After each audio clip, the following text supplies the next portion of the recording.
Xitoy va Sharq Turkiston masalasi mutaxassisi Ardian Zenis yangidan oshkorlagan Xitoy maxfiy hujjatlari ustida ep bo'lgan tekshirishga asosan yig'ilish lagerda tutib turilayotganlar sonining 1,800,000 atrofida ekanligi bildirildi.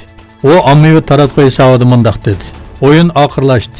Bugun e'lon qilingan yangi hujjatlar kasbiy maktab nomidagi yig'ilish lagerlaridagi vahshiyliklarni o'ttirg'i chiqadi. E'lon qilingan hukumat hujjatlarida lagerga qamalgan yuzlagan ism berilgan. Yig'ilish lagerlariga qamalg'uvchilarning 27%dan tashkil qilgan bu tizimlik oila boshliqlarining 50%ga teng keladi. Bu mening taxminim, qamalg'uvchilar soni taxminan 1,800,000 dedi. Sharq Turkistondagi Xitoy zulmi haqida to'xtalgan Abdusalom Taklimakan, Qur'oni Karim o'qiganligi uchun turmaga kirgan do'stlarimiz bor dedi. Sharq Turkiston yangi nasl harakatining raisi Abdusalom Taklimakan Sharq Turkistondagi zulmlar haqida so'zlar ko'shigi nomli YouTube kanalining ziyoratini qabul qildi. O videoda Sharq Turkistonliklar nima uchun zulmga uchraydi, Xitoy sizlardan nimani talab qiladi degan savolga Xitoy bizning kimligimiz va e'tiqodimizdan voz kechishimizni talab qiladi deb javob berdi. Yaponiya Bosh ministri Abe Shinzo Xitoyga Hong Kong alayda ma'mur rayonining avtonomiya huquqiga hurmat qilib, erkin va ochiq tuzumni davomlashtirish chaqirig'i qildi.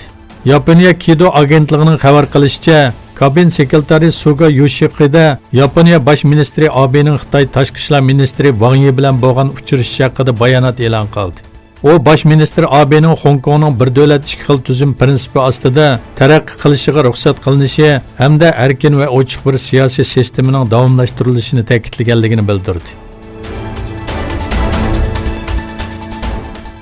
Yer shari vaqt gezining ismini oshkorlamagan Xitoy hukumatiga yaqin manbalardan naql qilib bildirishicha, Xitoy va Amerika birinchi bosqichlik savdo kelishimi imzolashga oz qolgan. Mazkur agentlikning Twitter hisobida e'lon qilishicha, Xitoy Amerika bilan savdo kelishimining ikkinchi va uchinchi bosqichini davomlashtirish uchun va'da bergan.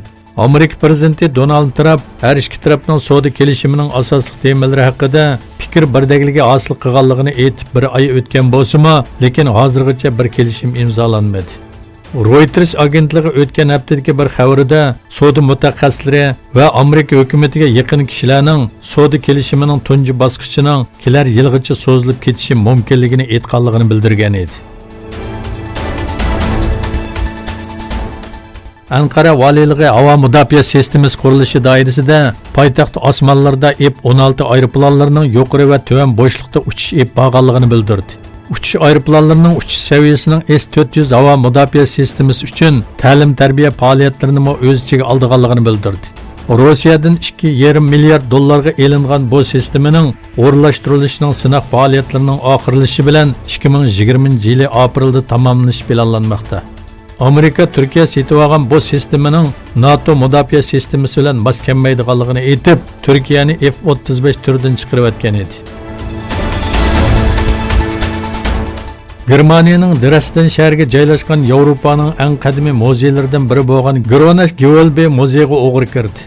Muzeydan taxminan 1 milliard yevro qimmatidagi tarixiy asarning o'g'irlanganligi bildirildi. Bu voqea sahar soat 5:00 yuz bergan bo'lib, o'g'irlar muzeyning tokini kesib o'tgan va kichik bir derizdan ichga kirgan. Germaniya soqchilari voqeani tekshirayotganligini bildirdi.